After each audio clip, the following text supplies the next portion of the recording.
Halo,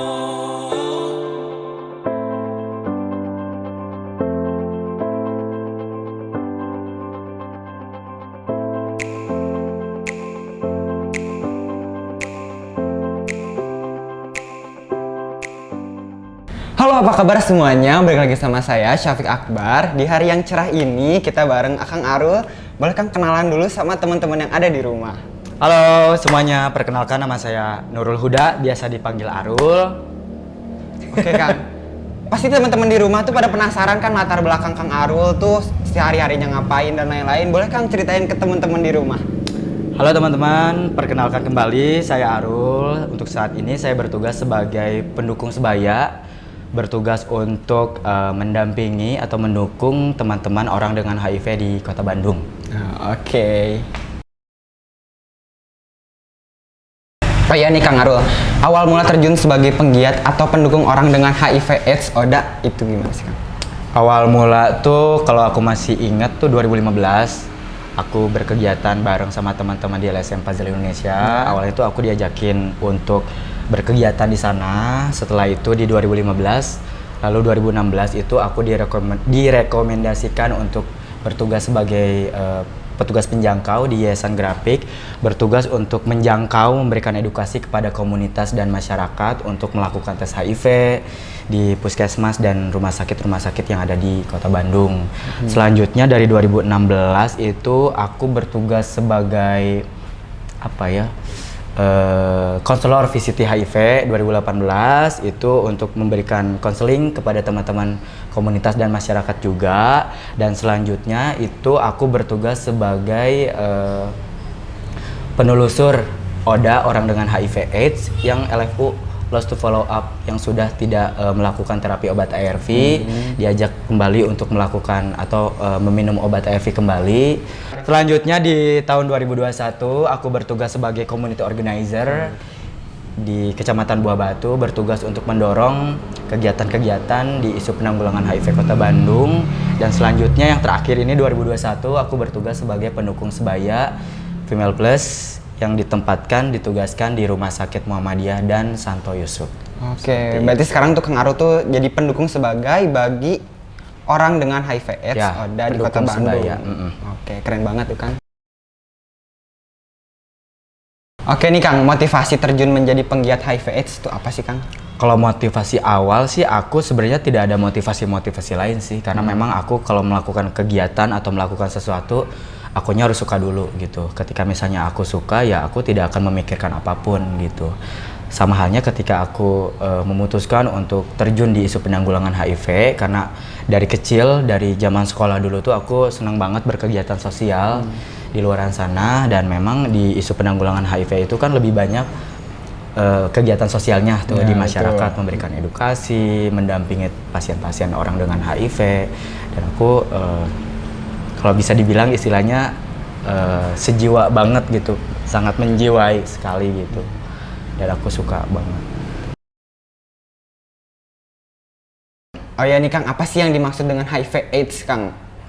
Kalau aku boleh balik nanya, kamu ini baru pertama kali mendengarkan istilah HIV atau sudah sering? Kalau dulu sih Kang ada kan pelajaran waktu SMP tuh teman-teman kan ada tuh pelajaran BK tentang ngebahas HIV/AIDS. Oh emang ada di Ada. BK di bimbingan konseling ya? Ada Kang, Oh, tapi gitu. kadang lupa lagi nih Kang. Boleh dijelasin langsung sama Kang Arul dong? Siap. Jadi kalau untuk HIV dan AIDS itu berbeda. Kalau HIV itu adalah singkatan dari Human Immunodeficiency Virus, virus yang menyerang sistem kekebalan tubuh manusia yang hanya bisa menularkan dari manusia ke manusia. Tidak bisa menularkan dari manusia ke hewan, apalagi dari hewan ke manusia.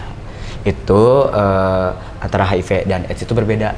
Kalau AIDS singkatan dari Acquired Immunodeficiency Syndrome, kumpulan gejala penyakit disebabkan karena sistem kekebalan tubuh sudah menurun karena orang tersebut sudah HIV dulu. Gitu. Jadi orang yang HIV itu belum tentu mereka AIDS, tapi orang yang sudah memasuki fase AIDS sudah dipastikan mereka HIV dulu. Oke, kayak gitu guys. Oh iya nih Kang, mau nanya nih, seberapa bahaya sih penyakit HIV/AIDS itu bagi pengidapnya Kang?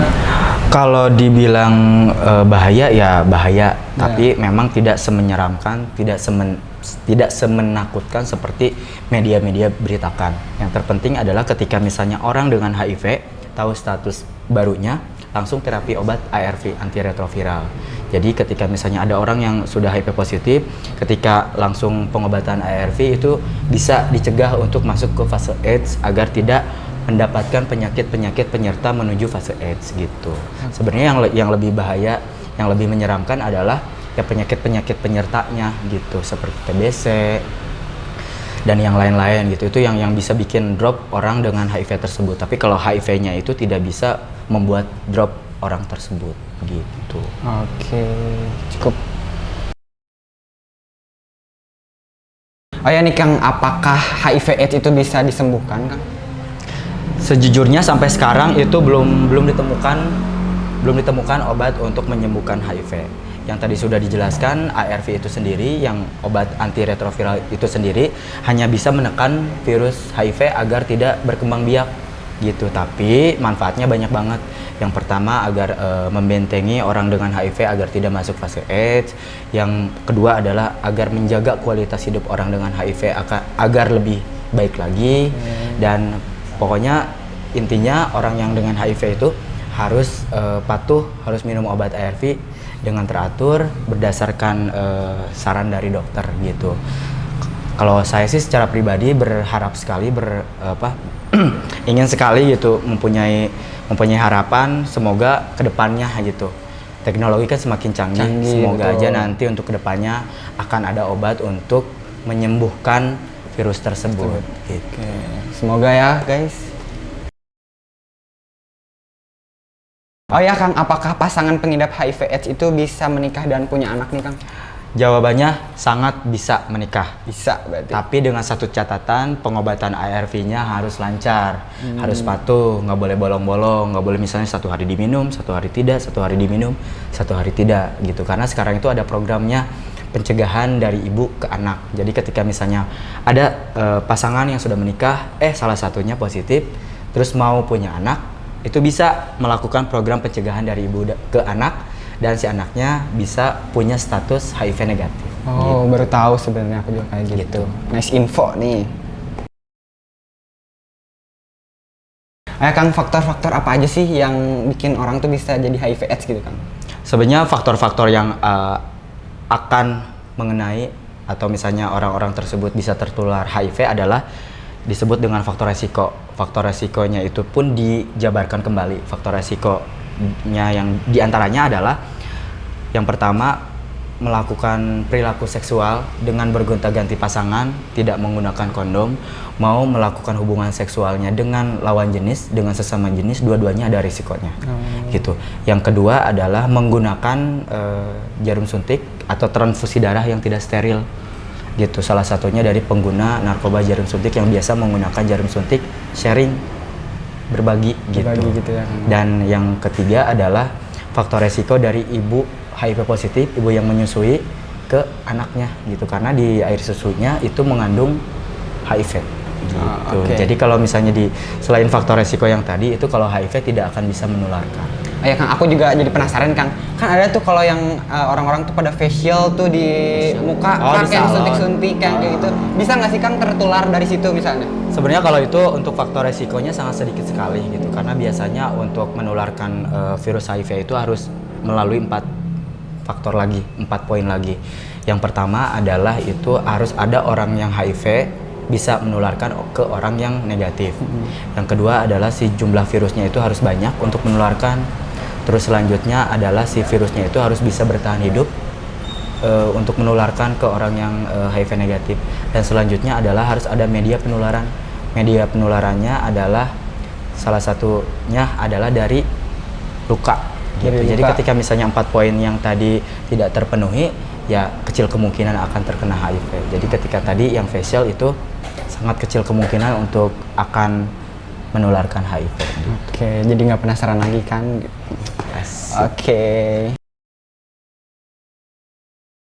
Oke nih Kang, bagaimana sih gejala orang yang mengidap HIV/AIDS Kang? Sebenarnya untuk gejalanya tuh hampir sama seperti penyakit-penyakit yang lainnya, seperti sakit biasa. Yang pertama itu demam, terus misalnya batuk selama 2 minggu berturut-turut, penurunan berat badan secara drastis, terus nafsu makan menurun, nafsu makan berkurang gitu. Selanjutnya adalah malam hari tidak melakukan kegiatan tapi berkeringat gitu. Gejala-gejalanya hampir sama seperti orang yang akan terkena TBC.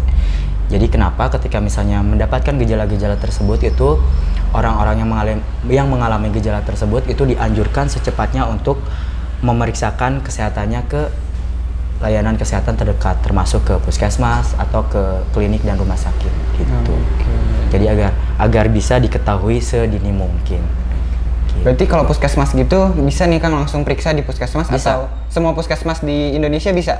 Atau di khusus beberapa puskesmas aja? Bisa. Jadi sekarang itu puskesmas yang sudah logonya UPT, Ya? unit pelayanan terpadu untuk pelayanan apapun, untuk pemeriksaan apapun, itu udah bisa, termasuk untuk pelayanan pemeriksaan HIV dan pengobatan ARV itu udah bisa beberapa puskesmas gitu.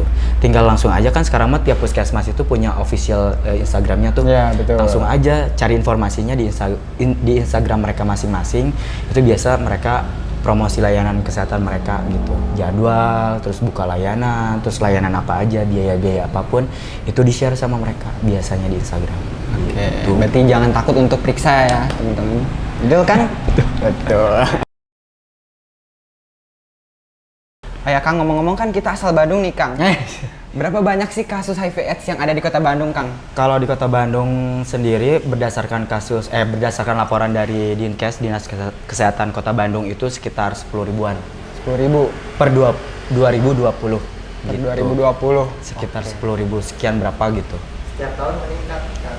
Sepertinya meningkat gitu tiap tahun. Miris dan kreatif. Ya, seperti itu. Berarti setiap tahunnya ada peningkatan dong Kang? Ya, bisa jadi itu ada peningkatan karena sebelum yang 2020 itu 9 ribuan.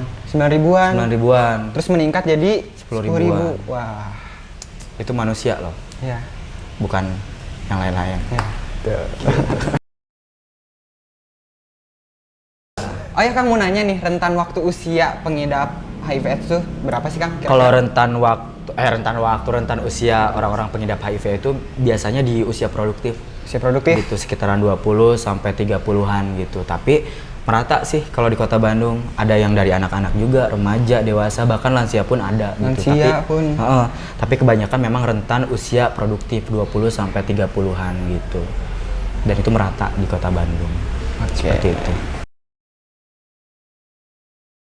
Oh ya nih Kang, aku tuh mau nanya, apakah ada nggak sih komunitas orang dengan HIV/AIDS atau ODA ini? Nah, kalau di Kota Bandung itu sendiri, komunitasnya tuh banyak gitu. Selain komunitas ada LSM peduli AIDS juga gitu. Yang salah satunya adalah ada Yayasan Grafik, terus ada Puzzle Indonesia, terus ada Sri Kandi Pasundan, ada Rumah Cemara, ada Arjuna Pasundan, terus ada Female Plus gitu. Jadi itu yang tadi aku sebutkan itu adalah LSM peduli AIDS Kota Bandung. Selain LSM, mereka juga mempunyai KDS-nya juga gitu. KDS itu KDS? adalah tadi yang disebutkan kelompok dukungan sebaya. Oh, Tempat di mana teman-teman orang dengan HIV itu berkumpul, berkegiatan, memberikan dukungan satu sama lain untuk saling menguatkan. ternyata keren ya Kang. Oh ya nih Kang, ngomong-ngomong kan tadi udah banyak nih komunitas-komunitas dan lain sebagainya. Nah kegiatannya apa aja sih Kang? Ya kegiatannya tadi yang sudah dipaparkan. Jadi ketika misalnya ada salah satu pasien baru, Ya. terus mau bergabung di kelompok dampingan sebaya atau di supporting group salah satu LSM itu bisa bergabung. Setelah bergabung berkegiatan bareng, terus diberikan edukasi, informasi, terus dikuatkan secara mental. Terus biasanya nggak cuma untuk kegiatan-kegiatan ngumpul-ngumpul biasa sih, kadang olahraga bareng, makan bareng, terus bahkan bikin kegiatan jadwal seperti nonton bareng gitu. Ternyata kegiatannya keren banget ya Kang. Gitu. Ngomong-ngomong haus nih Kang. Haus. Yuk minum dulu. Sama haus.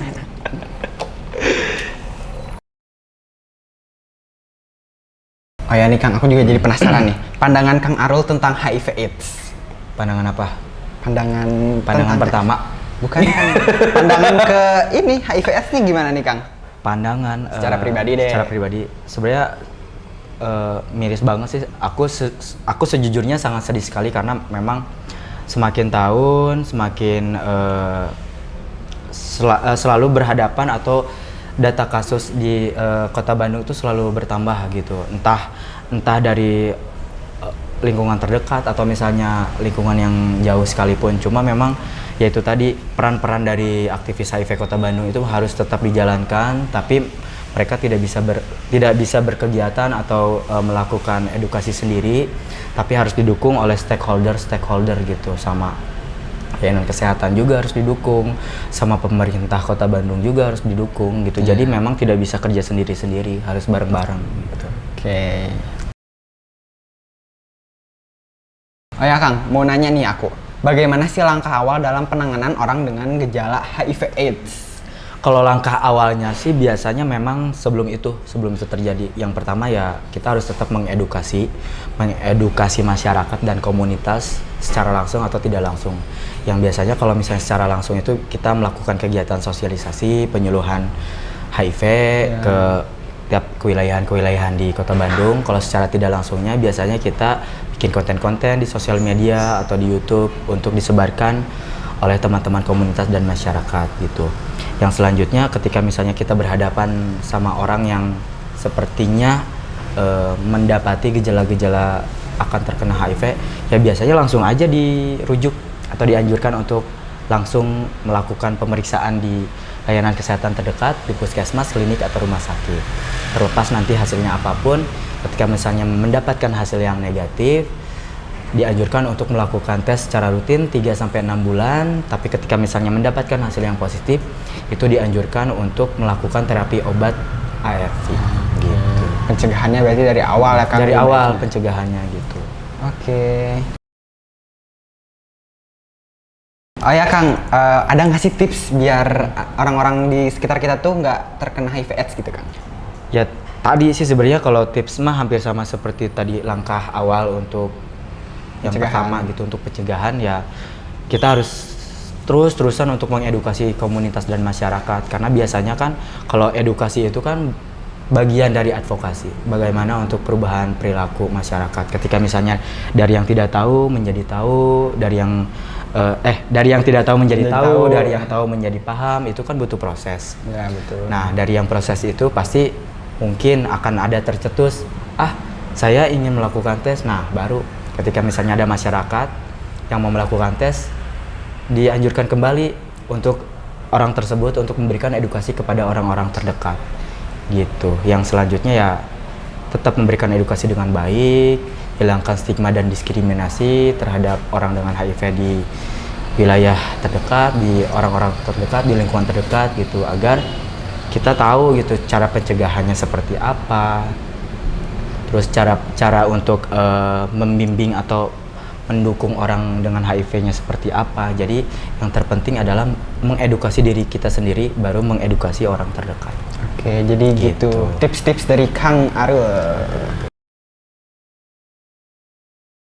Oh ya Kang, bagaimana peranan pemerintah dan tokoh masyarakat di Kota Bandung dalam mencegah penyebaran HIV/AIDS? Kalau peran pemerintah dan tokoh agama yang ada di Kota Bandung, kalau menurut aku ya mereka alhamdulillah aware gitu, maksudnya aware dan bisa diajak kerjasama. Cuma memang kenapa kalau aku selalu mengingatkan kepada teman-teman, ya isu HIV adalah bukan isu hanya salah satu kalangan saja, bukan harus dilakukan hanya misal atau dilakukan oleh teman-teman aktivis HIV saja, tapi itu adalah tanggung jawab kita bersama, termasuk tanggung jawab dari pemerintah, dari tokoh agama, karena pemerintah dan tokoh agama adalah salah satu bagian dari role model, panutan yang baik untuk masyarakat.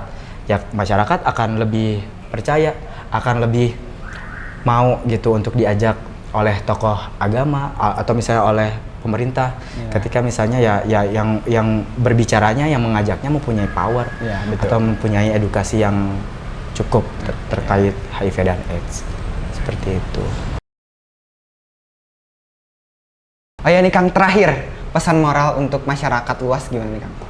Kalau pesan moral apa ya, kalau aku sendiri ya terlalu berat ya kalau misalnya ngomongin moral. Cuma memang ketika misalnya ada masyarakat, jangan pernah takut untuk berhadapan secara langsung dengan orang-orang pengidap HIV. Karena ya orang-orang pengidap HIV ya sama seperti teman-teman yang lain, seperti masyarakat yang lain. Yang membedakan adalah ya orang dengan HIV yang mereka minum obat ARV seumur hidup, dan orang yang tidak HIV ya mereka tidak mengkonsumsi ARV. Bedanya cuma itu aja.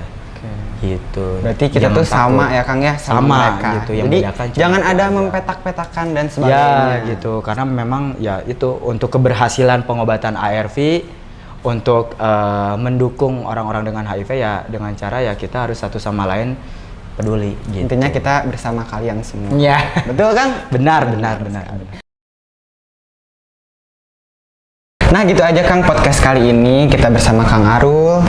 Kita ucapkan terima kasih kepada penonton semua yang di rumah. Terima kasih banyak. Terus Dapur Beta yang setelah mensponsori tempat kita ini. Mantap, keren, enak banget minuman makanannya. Oke, makasih banyak Kang. Semoga kita bisa sharing-sharing lagi. Siap. Wassalamualaikum warahmatullahi wabarakatuh.